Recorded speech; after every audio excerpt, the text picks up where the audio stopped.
Welcome back to Man vs. Meeple, the show where we talk about everything board game related. I am your host, Jeremy Salinas, aka Drakkenstrike, and today we're going to be taking a look at a brand new game from TMG Games called Guilds of London. To help me talk to you all about the game is my host, David Waybright. Hello once again, everyone. I am, as always, excited, but particularly so for this one because it's got multi-use cards. Who doesn't like multi-use cards? I'm a sucker for them And too, so this one- I'm right there beside you. This one has it in spades. Yeah, we actually first played this game back at Origins. June or July? Late June, right? Yeah, June. Yeah. We made we had some meetings over there, but we made a pretty special trip. I wanted to get this game for sure, so I picked it up back then. We've played it since then. We just haven't gotten it to this table to talk about, so that's what we're doing today. Yeah, so we have a 3-player game set up. There is a little bit of a difference on 2-player, but today we're going to be talking about the 3- and 4-player game.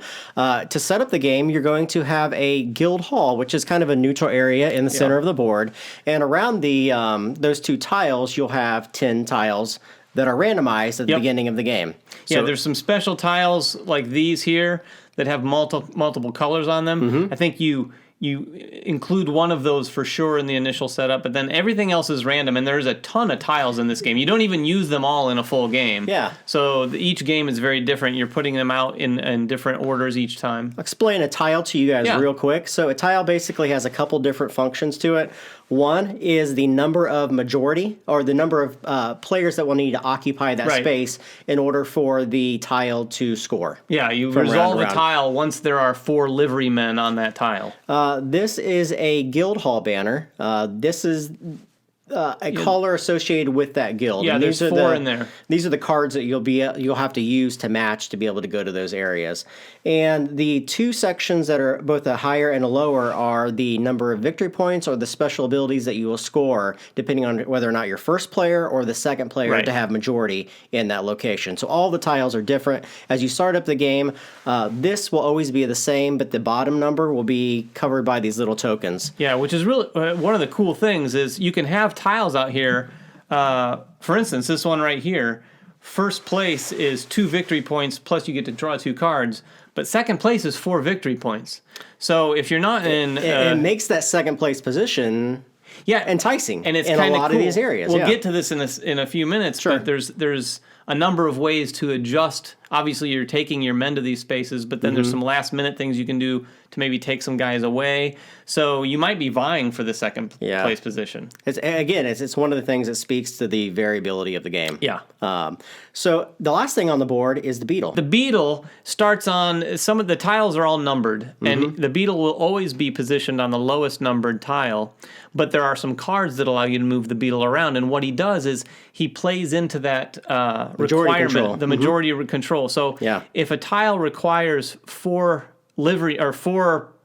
people on it, 4 meeples, and there are 3 and the beetle, then it will resolve. If the beetle weren't there, it would need another liveryman to resolve this tile. And when you resolve tiles, we'll get to this in a second, when you resolve tiles, that's when you're scoring them and getting the points. So you can kind of manipulate the beetle throughout the game in order to kind of surprise score a tile that your opponent might not have been prepared for you to. So we'll be saying the word liveryman quite a bit. That's basically just your meeples. Right. Yep, you're scoring meeples. So each player is going to start with 4 of those, as I already mentioned, in the guild hall.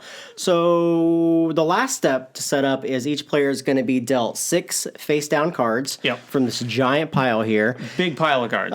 And 3 of these mayor cards, which are into the game scoring. They will pick one of these from the 3 that they're dealt. Again, this is face down and will be revealed at the end of the game. So the cards themselves, this is the majority of the game. So on your turn, in turn order, starting with the player who is in last place, will be able to take as many actions on their turn as they wish to take, depending upon the number of cards they wish to use from their hand. Right. And there's 3 basic actions that you can do with your card, right?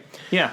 So the first action you can do with your card is you can simply discard any one card from your hand and take another one of your liverymen from the common pool and put them onto the guild hall. Yeah. That allows you to get more of your guys available in order to power some of the actions from the cards that you'll be using. Yeah, only the liverymen in the guild hall are ones that you can move to other tiles, so you need to supply that guild hall with more. The second possible action that you can take on your turn is using the banner in the upper right-hand corner.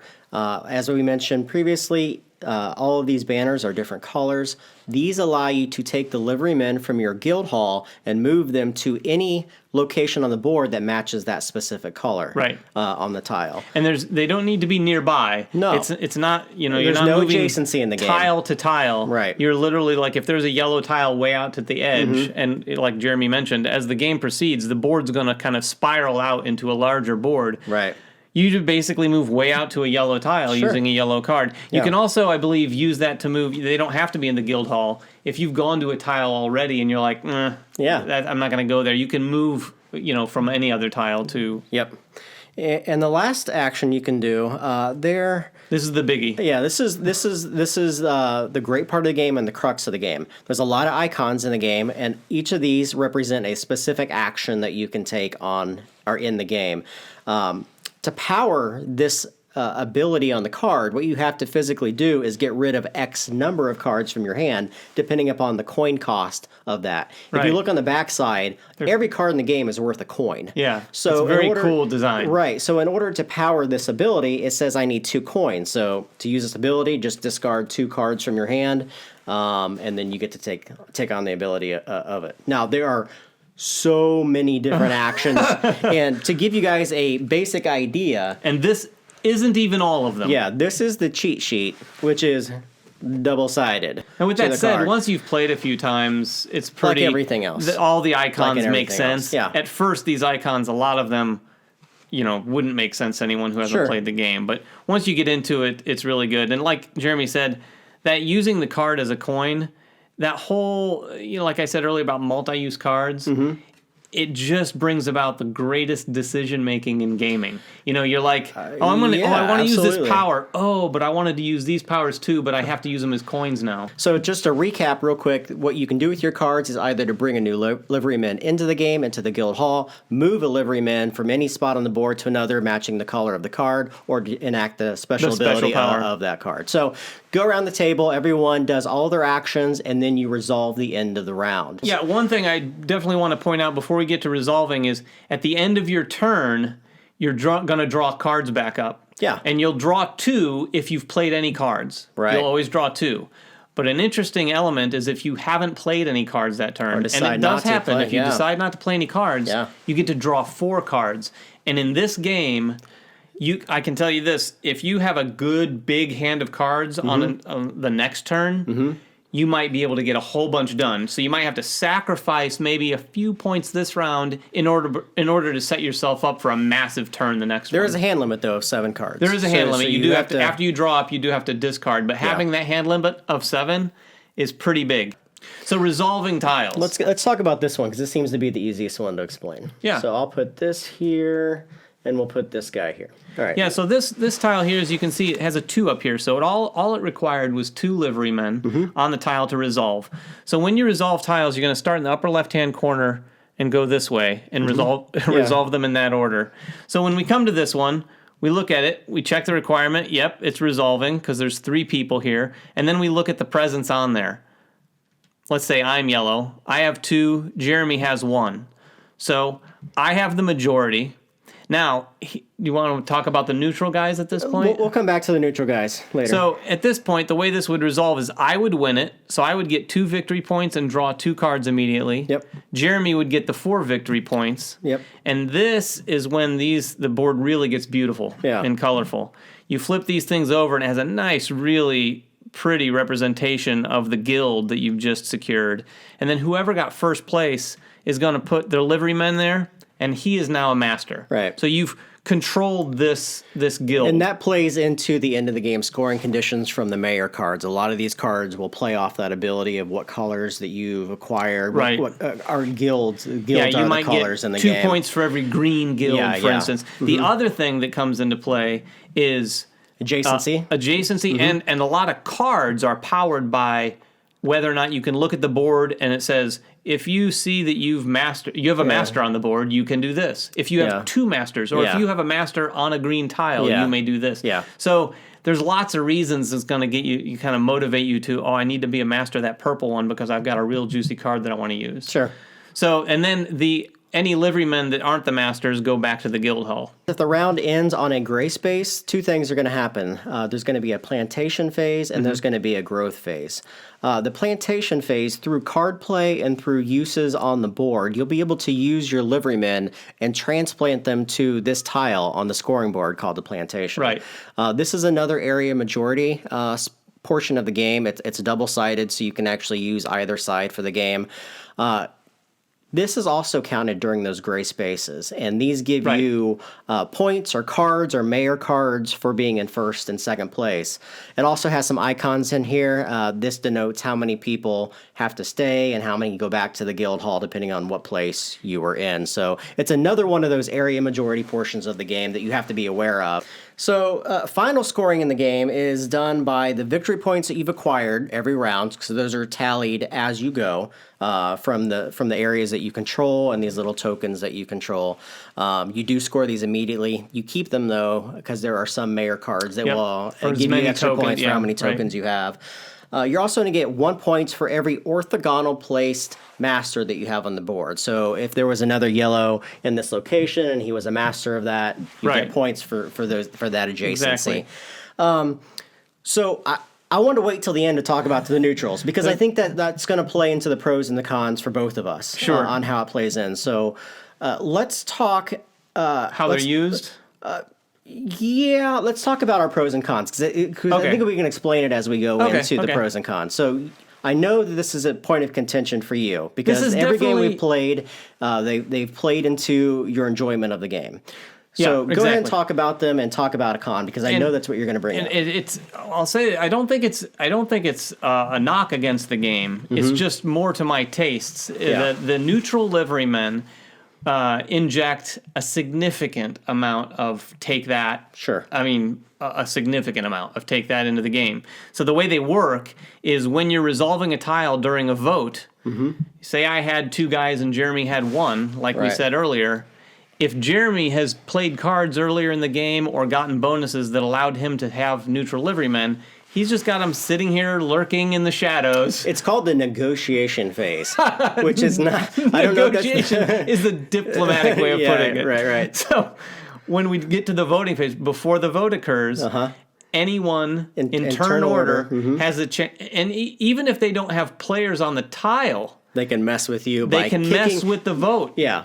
So you basically are like, I have a neutral liveryman. I'm going to put him there, and then you take any liveryman off. So Jeremy could have put a neutral liveryman, take one of my guys off, and that would have left a tie before. Jeremy could put another neutral liveryman and take my other guy off. Now I have no guys on there, and Jeremy has 1. He's won the tile, and I didn't even get second place anymore. So the how you acquire these is either through really good placement on the board. I mean, this is a second place where you get 1. Here is a token where you get 1. A lot of the cards in the game will also allow you to acquire these neutral liverymen. And that's a point of contention for a lot of people. A lot of people that I've played with have said the same thing. These guys kind of take you out of the element of building something special in front of you and destroying that all in a moment's notice, right? And on the flip side, it can be fun for some people. I mean, people like that interaction. I love it. Right. I mean, that portion of the game I enjoy because it's available for everyone. Now, I don't want to say ability, but your luck in drawing those cards can greatly affect your ability to use them to your advantage. That can be mitigated by skipping a turn and hopefully drawing 4 up or really playing heavy to locations that will give them to you. And you don't even have to play them if you don't want. If you don't like them in the game, you can either take them out of the game or acquire them at one portion and just leave them on your side for the entire game if it's a problem. I have to agree with you on that. It is fair. Everyone has the opportunity to do that, which is the case with most interaction elements of any game. And if I don't like Jeremy using them at the last second, I can acquire them and just let him sit here and smile the whole time knowing that he won't be able to use them. Because I will use them. Jeremy will definitely use them. This is the kind of thing that some people like to grab as much of because it's like putting someone on full tilt playing poker. You can take something like that and use it, and it just drives someone crazy to the point where they're going to get sloppy, make mistakes, and then you're going to end up winning the game. Liverymen is definitely, if anyone talks about Guilds of London, the neutral liverymen are sort of the big point of conversation. I agree. Do you have any other cons? Well, I love the game. Yeah. I mean, neutral liverymen aside, whether you use them or not, the game is a lot of fun. It's abstract to a large degree.